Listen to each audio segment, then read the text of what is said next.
Hang on a second, are those timestamps on a GameLeap video? Yeah, you're not dreaming. What's up, GameLeapers? The Jizz is back at it with another patch 11.7 rundown. That's right, Riot released the list of expected changes to come around in the upcoming patch, so to know the champion's getting buffed and nerfed and the items getting buffed and nerfed, you have got to stick around. And by the way, if the likes stop, the timestamps stop, so make sure you smash the thumbs up button. I'm just kidding, guys.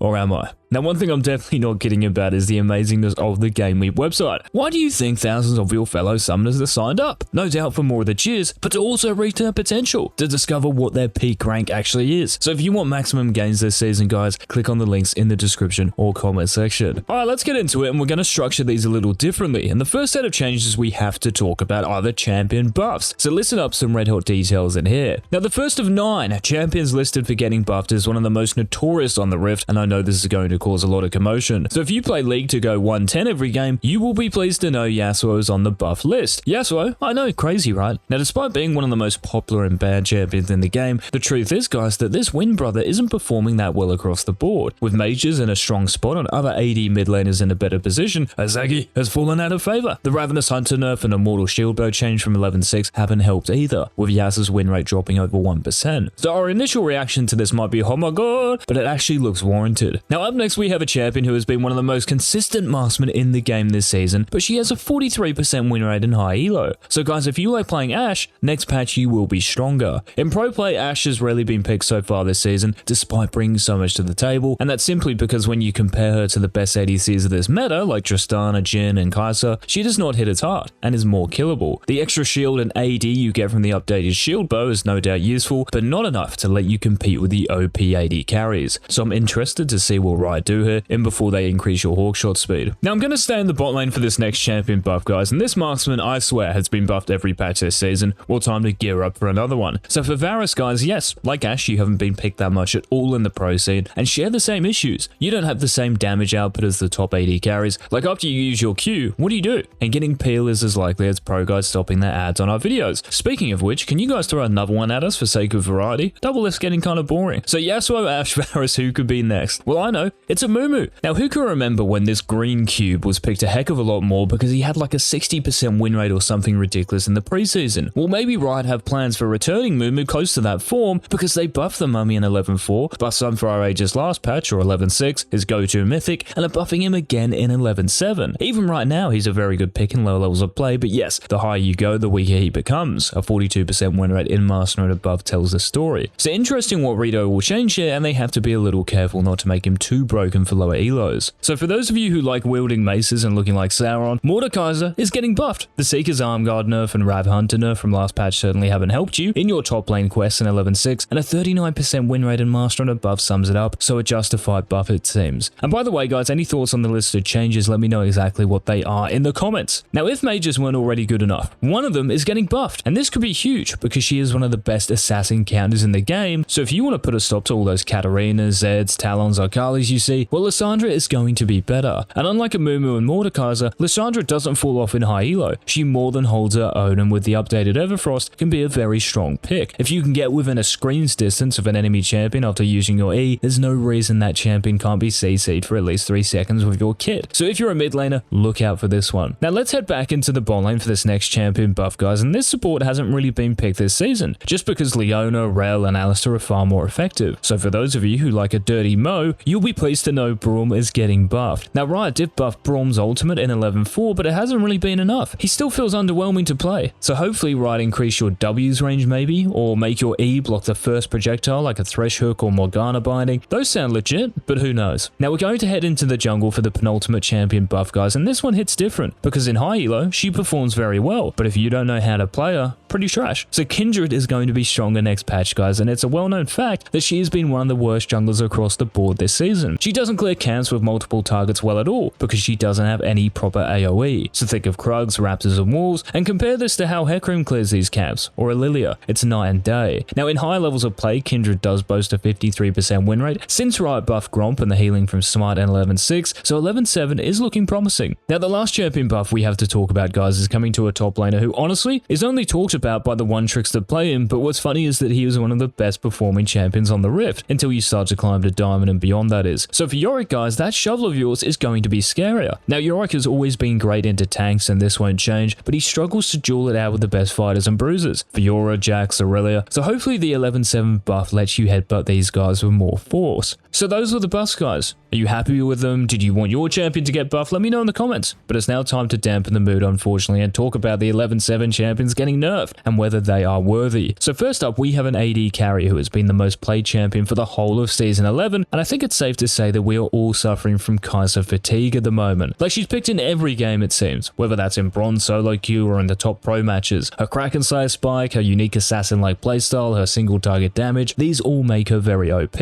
and in a meta where damage is high, well, very few can match your DPS. Now, Riot did nerf your Q's isolation damage in 11.4, so what do you think they will nerf in 11.7? Now, these next two champions, guys, I'm going to do them both at the same time. That sounded a little whack, but these two junglers have the highest ban rates in the game right now, and you know why? They are still broken, and Riot have decided to hit Hecarim and Udyr again in 11.7. Their clear speed, their sustain in the jungle, their DPS, their turbo camp tank spike, it can be very oppressive at any elo. Even after nerfing Hecarim's Q at later ranks in 11.6 and Ravenous Hunter, and then Udyr copping nerfs in 11.3 and 11.5, this has not stopped these two juggernauts in their tracks, so maybe next patch will. So I just mentioned Kai'Sa, well, there is another AD carry who is a weapon at the moment, and you can even play her as a mid laner. So for those of you whipping out the Tristana mid or Tristana AD carry, you might not be whipping her out as much in just over a week's time. I'm sure we've all had a Tristana in our games pop off like crazy. She synergizes extremely well with the popular supports such as Thresh, Rel, Leona, and if you want to take her to the mid lane, she is the most oppressive lane bully going around. With Seeker's nerf last patch 2, it's even harder for mages to not go 0 and 5 by the time the lane ends, so I wonder what Riot will nerf here. Speaking of those supports Tristana loves playing alongside, I have 3 of them right here that are getting nerfed. 3 of them, and these include Rel, Thresh, and Alistar. 3 of the best hard engagers and peelers in the game, and by nerfing all 3 of these, it brings other supports and classes more into contention. So if you like playing spellcasting supports like Lulu, Seraphine, and Janna, you won't feel as if you're walking into a death trap every time you walk to lane. And as we talked about earlier, Braum is getting buffed, so he will hopefully get thrown into the mix too. It's no secret, guys, that Rel, Thresh, and Alistar are dominating play at the moment, particularly in pro games. Like, I swear that's all I see in the bot lane, so this seems like a good play from Riot. I just hope they don't nerf them into the ground. Now, the final champion nerf on the listed 11.7 changes, guys, is coming to a jungler, who after a recent bug fix is shot back up to the top of the win rates. So in 11.6, guys, Riot fixed Daisy's empowered attacks that now scales on her AD rather than Ivern's, so you can do a surprising amount of damage. And Riot have mentioned this specifically here, that it's added a lot of power. So whether they dial down that power in particular or another aspect of the Vern, well, we will know what the exact go is tomorrow. Now, as we get into the item buffs and nerfs, guys, one thing that will 100% buff your Rift game is the GameLeap website. Sorry, but I have to tell you about it again, guys. It's that damn good. If I'm uploading top tier content to it every single day, how can it not be? So to become the best player you can possibly be in Season 11, get signed up, links down below.